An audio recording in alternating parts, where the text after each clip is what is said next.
Tar Creek, a place once filled with life, is now an abandoned Superfund site.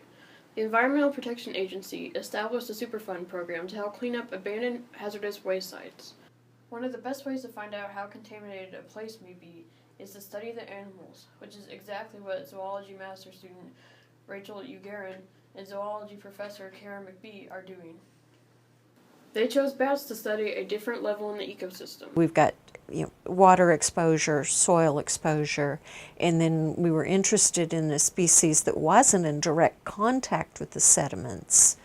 This process took 2 years, and the data was collected from 2 sites, Tar Creek and Oolaga as a reference site. We would just sit there from either 7 or 8 till 1 on the banks, and we would check every 15 minutes.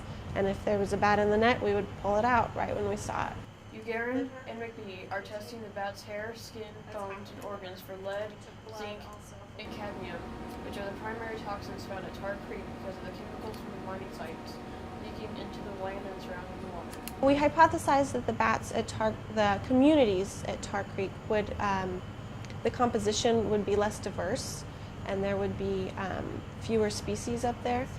And for the metal levels, we hypothesized that the Tar Creek bats would have higher levels. The most unique part of the research is the flight cage, which Rachel designed to test the differences lead has on the bat's flight pattern. Although Ugarin has only tested her data from 2012, her research has already begun opening doors for future projects. We'll continue to work with bats, and we're even maybe kind of exploring some ways to use it with other small mammals. Ugarin is giving her presentation in the Student Inn Starlight Terrace on the 20th at 10:30 a.m. This is Kayla Camp with O State TV.